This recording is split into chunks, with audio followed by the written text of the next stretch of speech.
अमलतास इंसान जी पहिरीं सुतीअ वारो वणु। मुख़्तलिफ़ क़िस्मनि जे वणनि जा मुख़्तलिफ़ कम हुजनि था ऐं उहे मुख़्तलिफ़ हवालनि सां अहमियत रखनि था। किन जी काठी कंहिं ख़ासि कमनि में कतब ईंदी आहे, किन जा पन, किन जा ॿिज ऐं किन जूं पाड़ूं ऐं किन जा मेवा। सभई वण पंहिंजी पंहिंजी जाइ ते अहम आहिनि। अहिड़ीअ तरह जेकॾहिं अमलतास लेबरनम ट्री जी अहमियत जी ॻाल्हि कबी त हीउ वणु मक़ामी तरह आम माण्हुनि पारां मुख़्तलिफ़ मर्ज़नि जे इलाज ऐं दवा तौरु इस्तेमालु थींदड़ वणनि में शायदि सभ खां अहम वणनि मां हिकु हुजे। हिन वण जे पीलनि गुलनि वारी हिक ई ख़ासियत अहिड़ी आहे जेका हिन खे ॿियनि खां मुनफ़रिद ऐं मुमताज़ बणाइण लाइ काफ़ी आहे। सॻियुनि जी सूरत में लटकंदड़ हिन जे पीलनि गुलनि खे औरतूं सॻियुनि वांगुरु ई वारनि में लॻाए हिन जी ख़ूबसूरतीअ में अञा बि इज़ाफ़ो कंदियूं आहिनि, बल्कि जहिड़ो कर उन्हनि गुलनि खे जाइज़ मक़ाम माणण जो मौक़ो मुहैया कंदियूं आहिनि। जॾहिं सियारो वञण वारो हूंदो आहे त अंब ऐं खजी पोखिबा आहिनि ऐं ॿूर झलींदा आहिनि।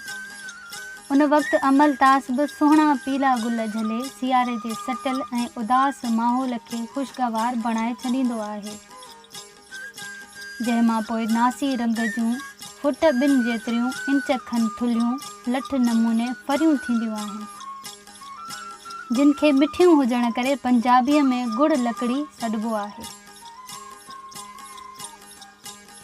जिन जे अंदरि अलॻि अलॻि खाना हूंदा आहिनि जेके अंदरि बंदि ऐं हिक ॿिए खां जुदा जुदा हूंदा आहिनि, जिन में नासी ऐं गहरे नासी रंग जो टिकिन जहिड़ो रस या गूदो हूंदो आहे, जंहिंखे चिणकिणी पन बि सॾिबो आहे। उहो केतिरनि ई मर्ज़नि जो इलाजु आहे। जेकॾहिं ईअं खणी चइजे त अक्सर हालतनि में नएं ॼावल ॿार या इंसान जो पहिरियों इलाजु अॻे अमलतास मां ई थींदो हो, ईअं चवण बि ग़लति न थींदो। इन लिहाज़ खां इंसान खे शुरूआती इलाज वारी सुती बि अमलतास मां ई ॾिबी हुई। नएं ॼावल ॿार खे अॻे न सिर्फ़ु सुती ॾियण जी वॾी अहमियत हूंदी हुई, बल्कि पहिरियां सुती ॾियण वारे जी बि चूंड कबी हुई ऐं उन जो आॻो पीछो बि ॾिसबो हो। ख़ैर हाणे त ॿार खे घणो करे नर्सूं ई सुतियुनि बजाए दवाऊं ॾियनि थियूं ऐं पोइ बाद में उन जा असर बि ज़ाहिर थियनि था। जिते ॿारनि खे मखण जो धुको ॾिबो हो, उते सुतीअ जूं शयूं ऐं ॿार ॼमण खां अॻु तयारु रखबियूं हुयूं। नवां ॼावल अहिड़ा ॿार जिन जो पेट सख़्तु हुजे, उन्हनि खे अमलतास पुसाए पीआरण सां संदन पेट नरम थी वेंदो आहे।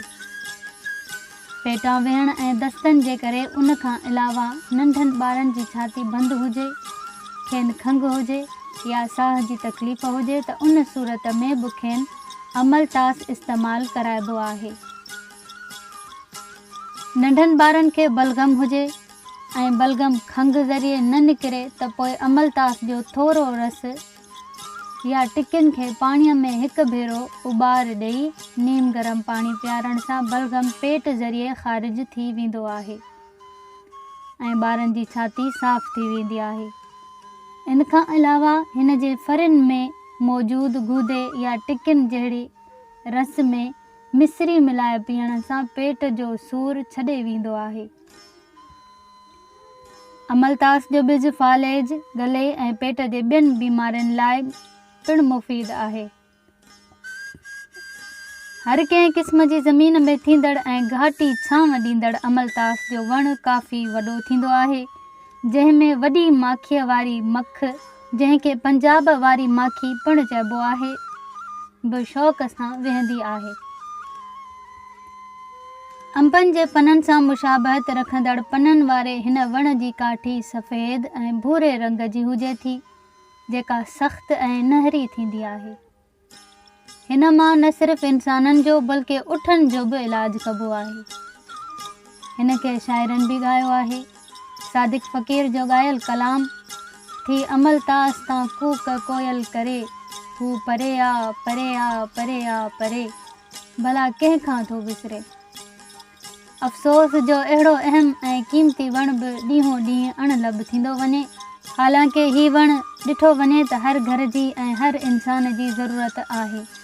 पर तकिड़ो फ़ाइदो ॻोल्हींदड़ ऐं जदीद कीमियाई दवाउनि जे आदी थियल इंसान लाइ शायदि हाणे अॻूणा इलाज ऐं दवाऊं अहम न रहियूं आहिनि। इन करे ई इन ॿियनि वणनि वांगुरु अमलतास जी अहमियत खे विसारे उन जी इज़त करणु छॾे ॾिनी आहे। काश उहे इंसान या उन जा पोयां रही अमलतास खे ॿीहर लॻाइण जी कोशिशि कनि, जिन खे अमलतास जी सुती मिलल हुई या नंढे हूंदे अमलतास जिन खे बीमारियुनि खां बचायो हो। अहिड़नि इंसाननि ते फ़र्ज़ु थो आइद थिए त हू हाणे वजूद विञाईंदड़ हिन वण जी हयाती बचाइण लाइ पंहिंजो किरदारु अदा कनि। हाणे ॼण त अमलतास ते वेठे कूक कंदड़ कोयल बि उहो ई चवंदी हुजे त बाक़ी बचियल अमलतास बि वियो की वियो। खुदारा हिन खे जेतिरो जल्द थी सघे ओतिरो जल्द बचाए वठो।